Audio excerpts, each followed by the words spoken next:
Hello, my name is Giorgio Shani, and I am one of the editors of Rethinking Peace, Discourse, Memory, Translation, and Dialogue, which was edited by Laban Hinton, Jeremiah Alberg, and myself. Today, what I would like to do would be to briefly introduce the concept of rethinking peace. The book was published by Rowman and Littlefield International in February 2019. It consists of 16 chapters divided into 4 different sections. One which I edited on discourse, another on memory, translation, and finally dialogue, with an epilogue written by the lead editor, Laban Hinton, at the end. The book attempts to rethink the concept of peace as deployed within the discipline of international relations and within the subdiscipline of peace studies. It is based on a joint conference which was organized by ICU, International Christian University, Tokyo, Japan, and its foundation, JICUF, and the Center for Genocide and Human Rights in Rutgers University in New Jersey. The keynote speakers were Professor Johan Galtung, Ashish Nandi, and Professor Shin Chiba. Professor Judith Butler was invited, but unfortunately could not attend. The book attempts to rethink peace and reorient it in a more critical direction. But what here does rethinking mean? This was a question which was put to all the participants of the 3 seminars which comprised of Rethinking Peace. In our understanding, to rethink means literally here to think again. Thinking again means questioning the assumptions and re-examining and unpacking the assumptions which underlie the idea of peace itself and the field of peace studies. The chapters in the volume focus on gaps, the conjunctions of past and present, plurality, and exchange, which comprise the enterprise of peace study. However, what is peace studies and why does it need to be rethought? Well, conventional approaches to rethinking peace studies follow Galtung's famous taxonomy or distinction between different types of peace. This is made possible by a generic response to the question of what is peace. Conventionally, peace is defined in terms of the absence of violence. What, following Galtung, then is violence? Well, Galtung defines violence as the difference between the potential and the actual, between what could have been and what is. So peace is defined in terms of what it is not. Violence is defined in terms of a gap between what is and what could have been. This allows Galtung to distinguish between different ontologies of violence, different conceptions of violence.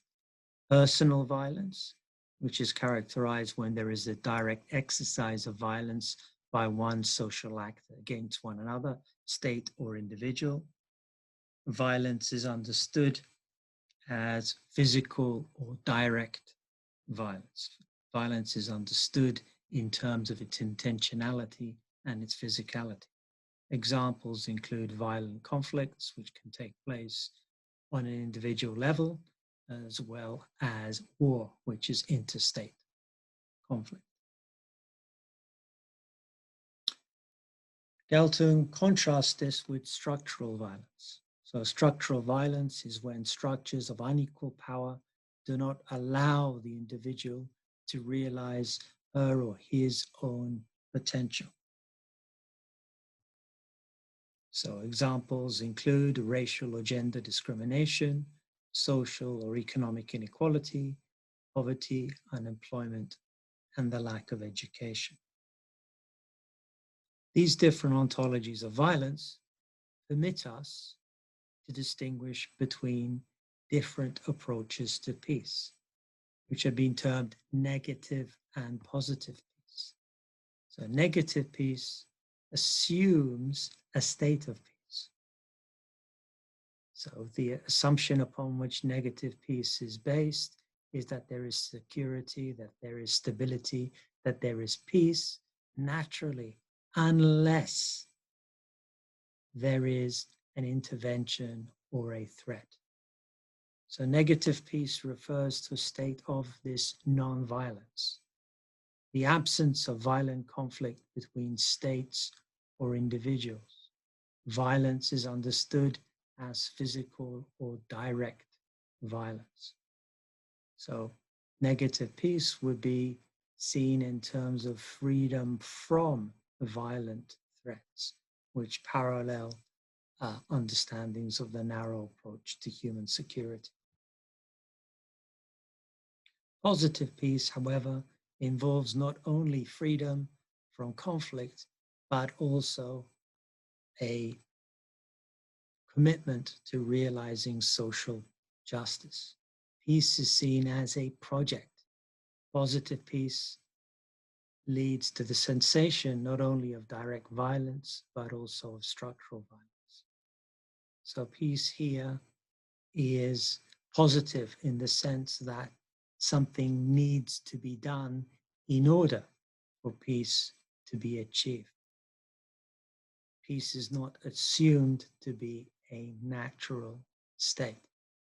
And this has parallels with the broad approach to human security and also to understandings of development as freedom.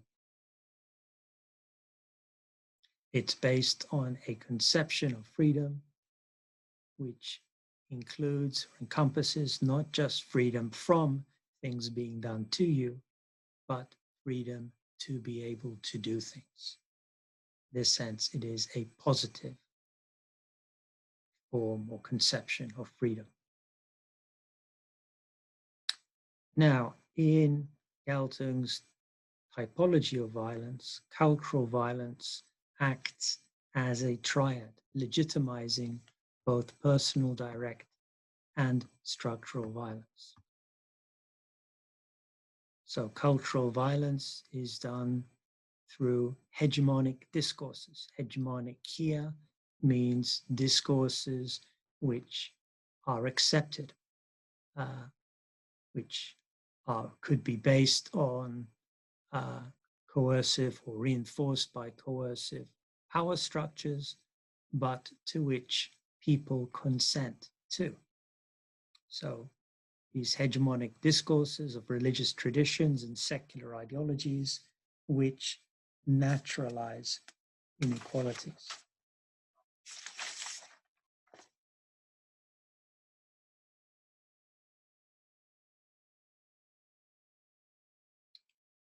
Now, if we look at the project of peace, then it is based on building the foundations of a sustainable peace. So the different approaches to peace have been institutionalized in different stages or examples of peace and conflict theory, and institutionalized in the notion of peace building, that we need to build peace. So if we look at different approaches to peace building, these can range from conflict management. So this slide introduces you to a genealogy of peace building.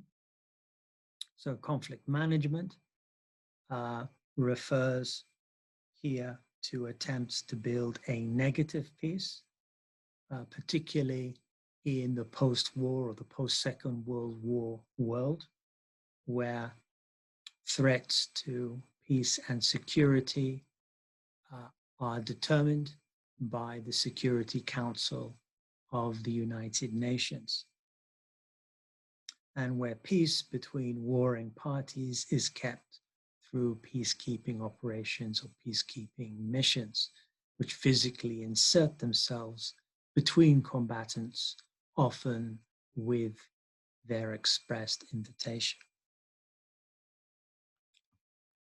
Conflict resolution developed out of a dissatisfaction of conflict management as a way of bringing about peace. It is based on an attempt to realize a positive peace, a commitment to social justice, which requires structural change. Conflict management and conflict resolution, which often took the form of a commitment to development of societies which had been decolonized following the dissolution of European empires and the rise of anti-colonial resistance,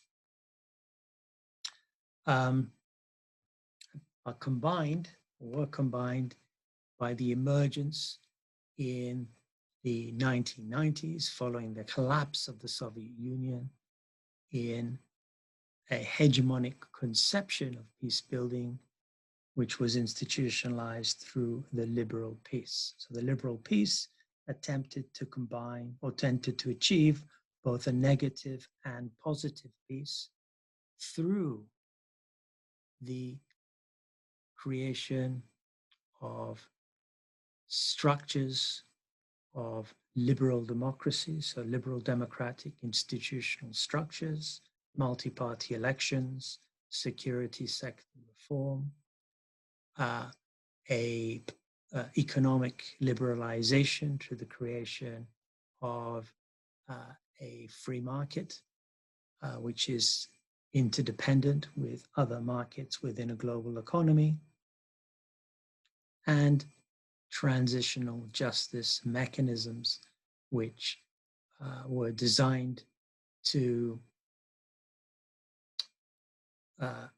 bring some justice and some closure to conflicts in terms of reconciling combatants, perpetrators, and victims of violent conflicts. However, liberal peace building has been criticized for its hierarchical and top-down nature, and there has been in the last decade or so an emphasis upon local ownership of peace building processes. This can be encompassed in the term the local turn, or if we use Richmond's typology, a post-liberal or hybrid peace. A hybrid peace which consists of a commitment to peace building as proposed by the international community through liberal peace building strategies, but also with considerable involvement of local elites and of local structures of power. So it's a commitment to emancipation which works through local structures and which is seen as both locally and internationally legitimate. This understanding of peace can be seen as both a continuation of liberal peace building, but also posits an alternative to liberal peace building, which can often assume the character of a colonial intervention, particularly within post-conflict states with a legacy of colonial rule. The local turn and hybrid peace building also seeks not only to use traditional sources or local sources of authority, but also to emancipate subaltern groups from those sources of authority by working within them. However, as I have argued in my own contribution to Rethinking Peace, the local turn can also be seen as a continuation of liberal peace building because it seeks to emancipate, it seeks to empower, it seeks to bring a conception of peace which does not organically originate from the society in which an intervention is taking place. There are many parallels here with the idea of conflict transformation and the elicitive approach of Jean-Paul Laderac, who argues, much like Johann Galtung, that conflict is inevitable, but violence is not. Conflict can be transformed into a more peaceful understanding of conflict.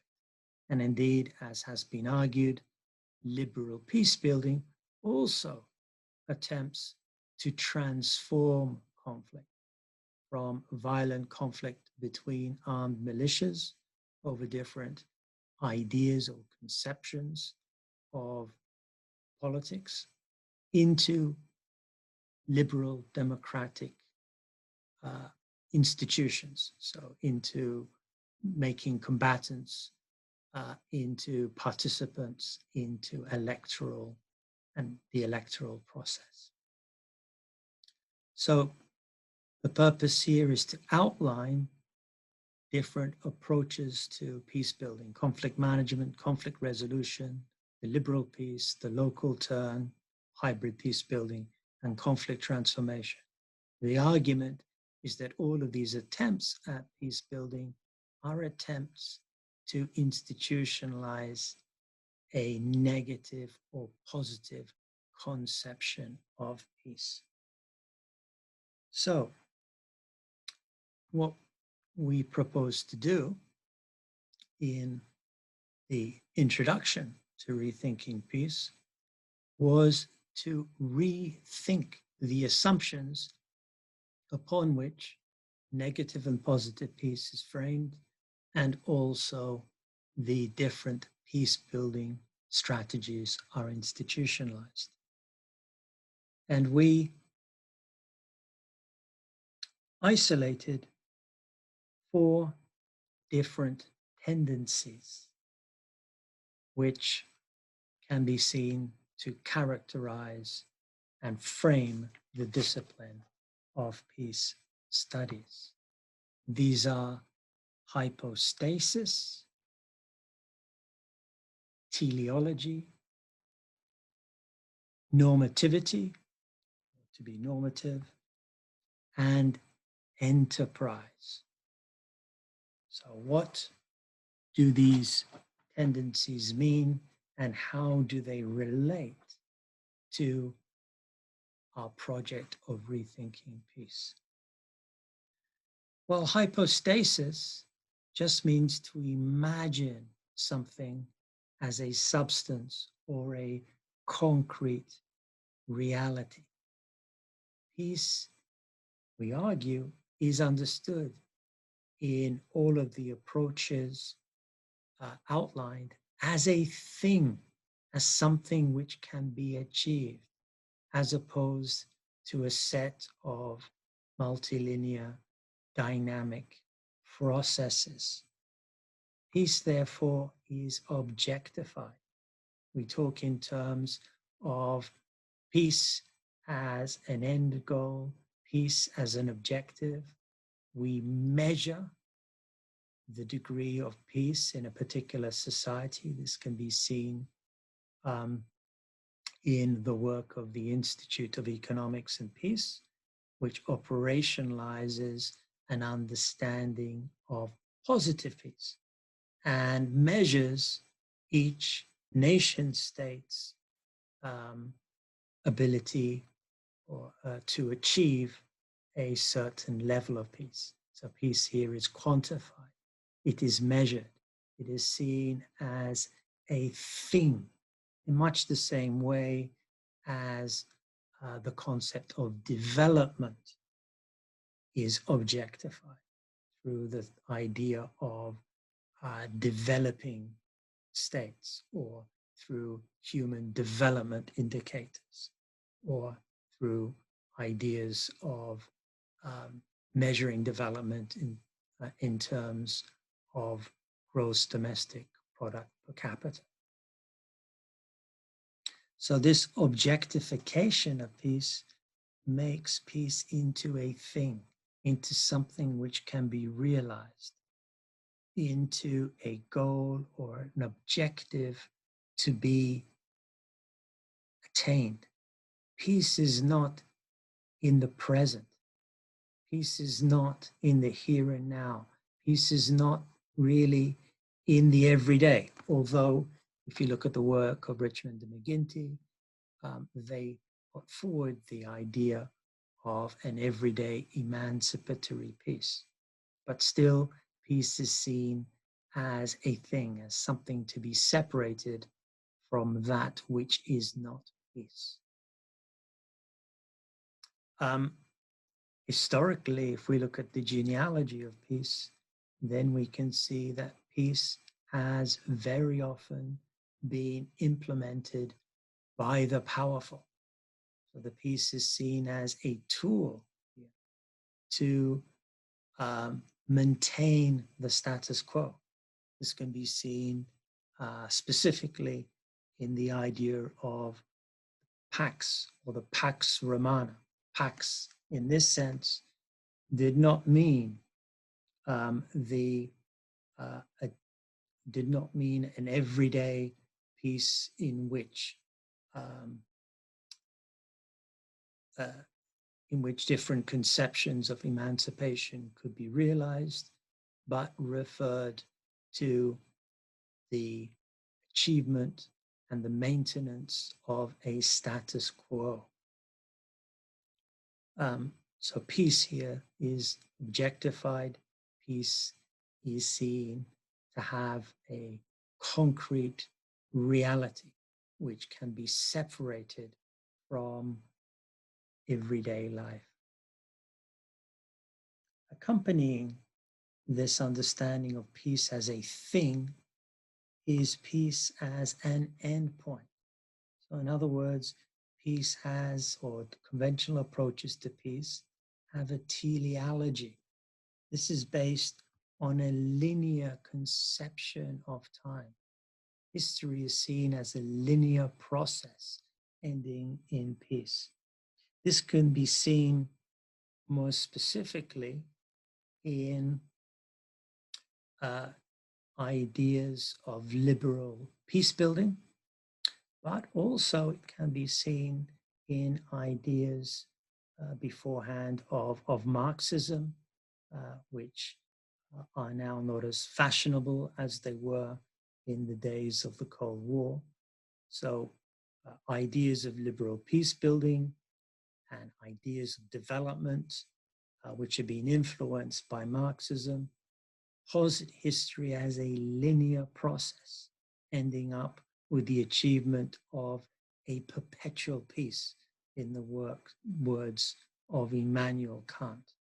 This perpetual peace is seen as possible as the outcome of a linear process with an end goal or end point.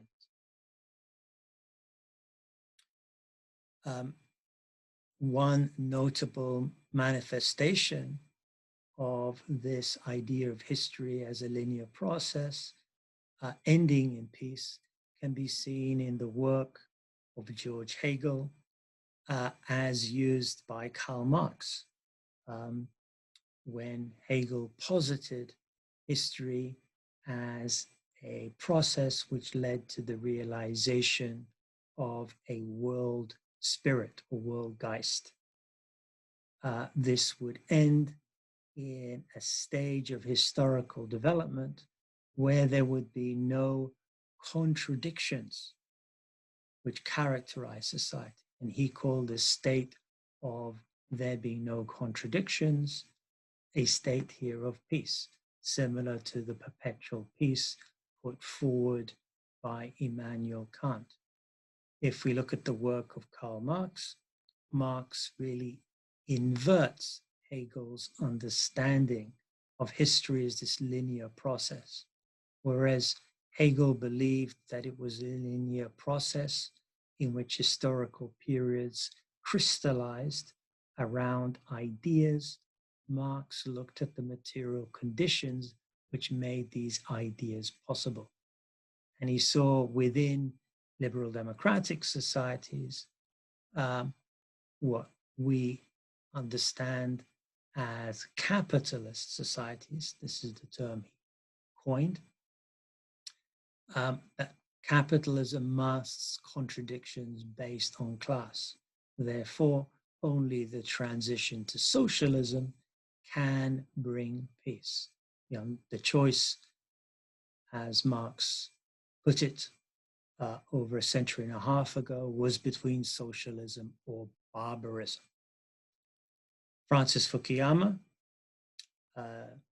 writing 30 years ago following the collapse or during the collapse of the Soviet Union, argued that Hegel was right, that history had come to an end, and it had come to an end with the achievement of the liberal peace, a liberal peace which is based on a recognition that the end point of history was represented by the liberal democratic state, and that the only form of global economy was one which could be based on the free market or capitalism.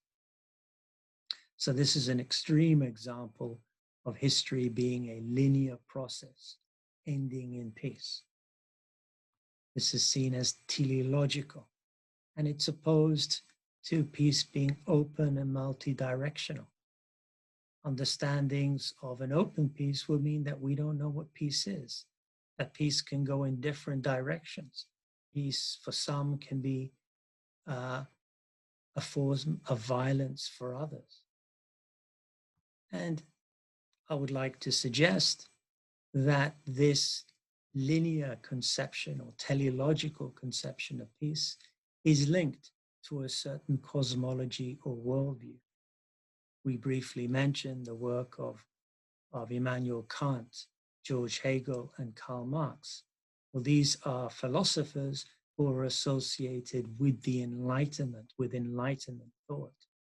Enlightenment thought is based on this, as we'll see later in the next slide, in a binary opposition between light and darkness, between reason and superstition.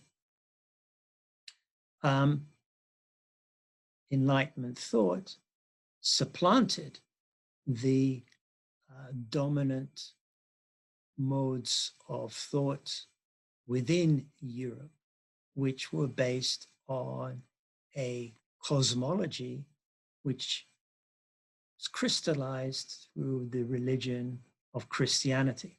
Christianity, however, has Judaic roots, and we can talk in terms, following the work of Jacques Derrida, of Abrahamic religions. Abrahamic religions will be those religions which are based on the book, which believe in the central role played by the prophet Abraham, who was asked to sacrifice his son by God. So The Abrahamic traditions can be seen as Judaism, Christianity, and Islam. They all have an understanding of history, this is particularly stark in Christianity, which can be seen as linear. You are born, we die, and then there is the day of judgment. The day of judgment is when God comes down to judge the living and the dead. So the dead here are divided between those who go to hell and those who go to heaven. This is an end point. It's a linear process. It can only happen after we have died at a particular point in history. It's also strong within Islam. But this understanding of teleology is completely alien to other cosmologies or to other religious traditions. So if we look here at Japan, or if we look at many Asian societies, they have an understanding of time which is cyclical. This is particularly strong in the Indic traditions of South Asia, which have influenced the development of Buddhism in East Asia. So this is based on an understanding of history as cyclical, to which one can escape, but there is no understanding of progress. Death here does not lead to a day of judgment or to different paths to heaven or hell. Death leads to rebirth, to reincarnation. Life is seen as an eternal struggle, in a way, as an eternal cycle of birth and rebirth, of suffering and pain, through which we can achieve liberation. But it is a very different conception of history, a very different conception of time in Buddhism and specifically in Hinduism. Hinduism, where there is a belief in the concept of dharma, dharma meaning right conduct or action, which is institutionalized through the idea of karma. So the main point I'm trying to make here is the linearity of history can be contrasted to cyclical understandings of time, particularly within Indic or Indian cosmologies and other cosmologies, cosmologies in Latin America and in other parts of the world, particularly in East Asia as well. Now, undergirding this understanding of peace as an endpoint, as an objective, as a thing, is understanding peace as something which is positive. This comes from the Enlightenment narratives, which I mentioned earlier. It's implicit in terms such as peace and violence, and in understanding some positive and negative peace. These values are linked to a particular tradition or cosmology. I mentioned earlier the understanding of the Enlightenment and its relationship with a particular religious tradition, the Christian tradition, which is in turn based on Judaism. So we can term this a Judeo-Christian tradition, or to include Islam, an Abrahamic tradition. So alternative traditions and beliefs, such as the ones which I attempted to illustrate in the previous slides, such as Dharma and Karma, are sometimes acknowledged. Buddhism and Hinduism. Buddhism has a belief in karma like Hinduism, and Hinduism believes that karma is an expression of Dharma, are sometimes acknowledged. Galtung is particularly influenced by Buddhist thought and acknowledges the violence, he argues, which is inherent within a particular tradition, here the Enlightenment tradition, or one could almost make the argument that this violence is also inherent within Judeo-Christian or Abrahamic cosmology. But these alternative traditions and beliefs are acknowledged, but their values are not taken into account. Peace is seen as intrinsically good, and this normativity, this idea of good and bad, is expressed in forms of binaries, which are alien to these traditions. Most traditions, I would argue, in the world are based on relationality. Relationality means that objects and subject, the division between object and subject, cannot be clearly demarcated, that relations constitute things. Relations aren't between things, but they constitute things, they create things. So we are a result of relations. Relations constitute us. We are not individual, atomized beings, but we are constituted by social relations, which constitute us as individuals. So these binaries, peace and violence, good and bad, liberal or illiberal, even understandings of local and hybrid, or local and international.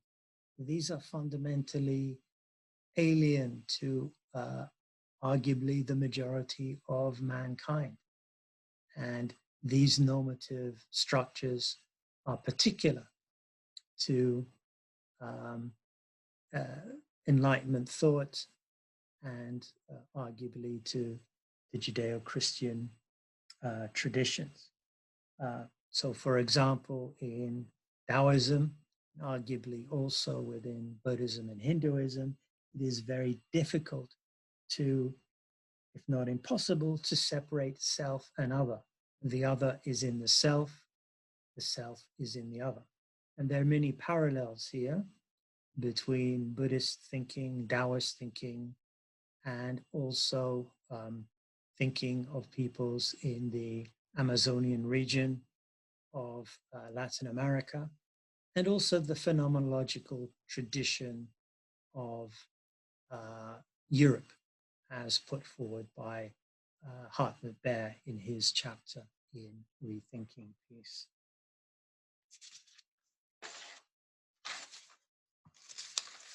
Finally, this belief in peace as an object, as a goal to be attained, as something which is good or desirable, legitimizes and necessitates understandings, large and small, which are meant to achieve the ends of peace.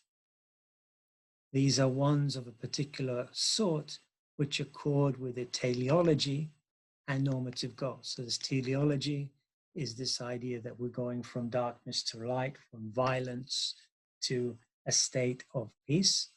We can see this in the work of Thomas Hobbes, who is seen as the founder of the realist tradition of international relations, when he talks in terms of the state of nature as being a state of violence, state of war, of every man against every man. Every man here can be seen as every person in Hobbes's terms.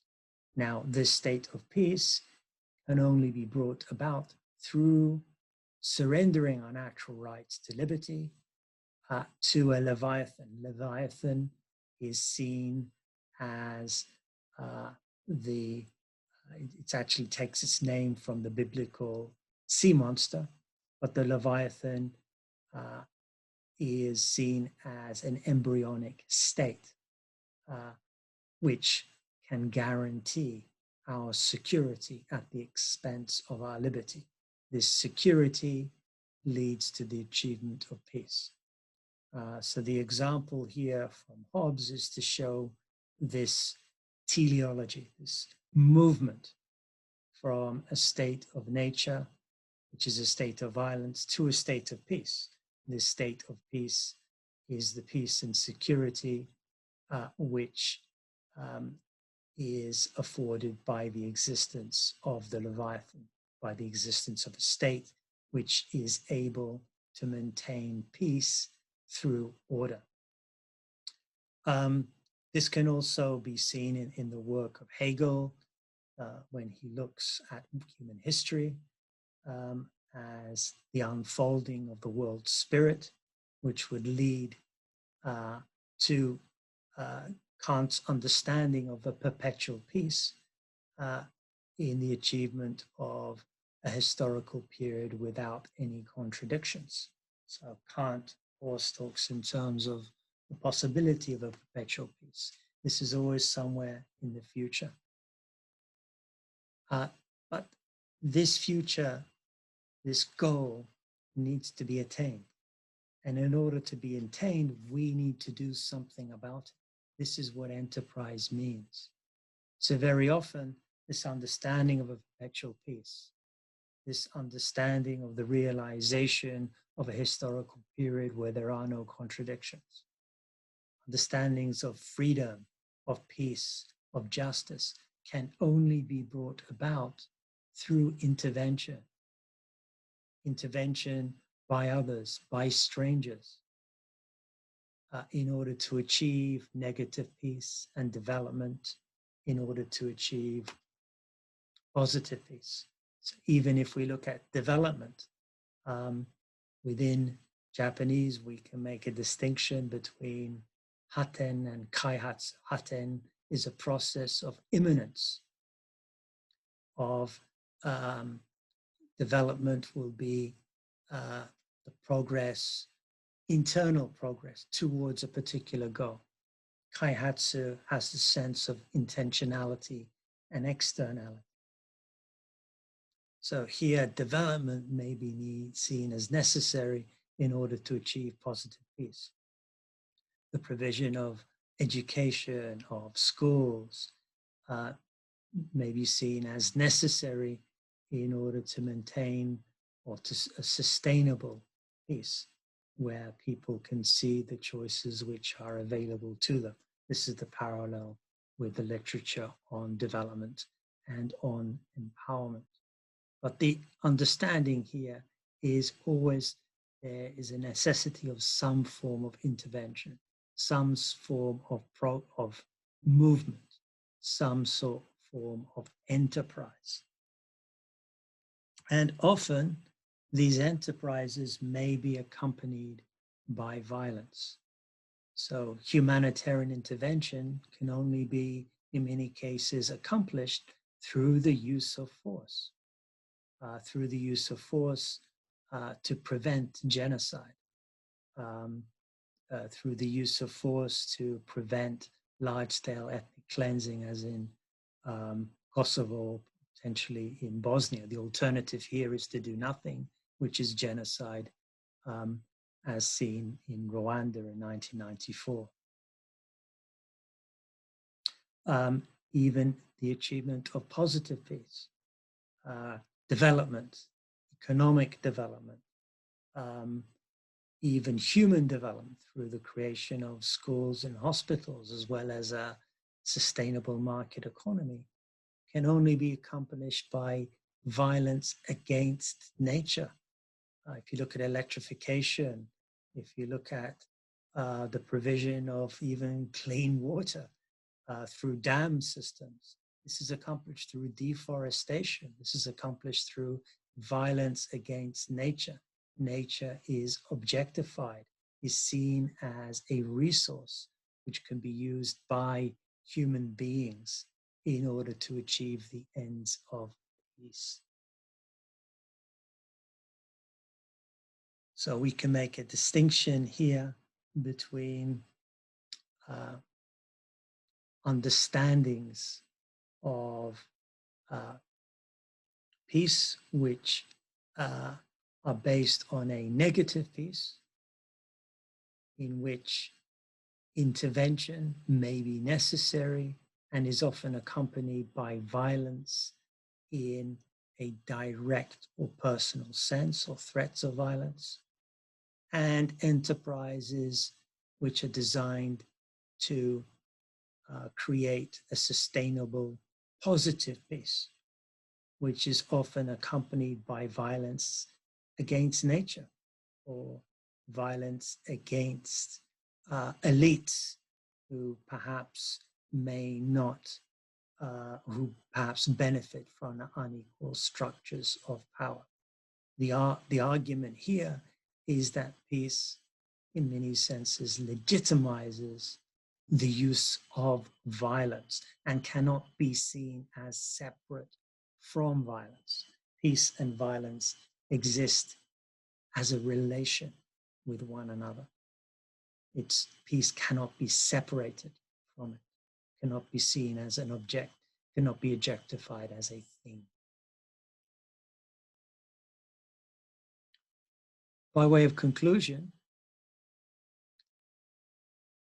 this lecture has attempted to show how negative and positive peace, which are institutionalized through conflict management, conflict resolution, liberal peace building, and even understandings of hybrid post-liberal peace buildings, as well as conflict transformation, share the same foundational assumptions. They both assume peace to be a concrete reality, to be a thing, and to have a telos, an end point, which is associated with certain normative goals. Peace is seen as desirable, is seen as good, which can be brought about through enterprise, understandings designed to further the goals of peace. Within the book, Rethinking Peace, we distinguish between 4 different rubrics. Rubrics as in like a rubrics cube, which is illustrated, through which the study of peace itself can be rethought. This includes understandings of discourse, which refers to the focus of the gaps and erasures, or what Ashish Nandi calls the black holes of peace studies. So discourse destabilizes the hypostasized, destabilizes reality. Memory and temporality. So memory can be seen to subvert the teleology of history. History doesn't always go in one process leading to peace.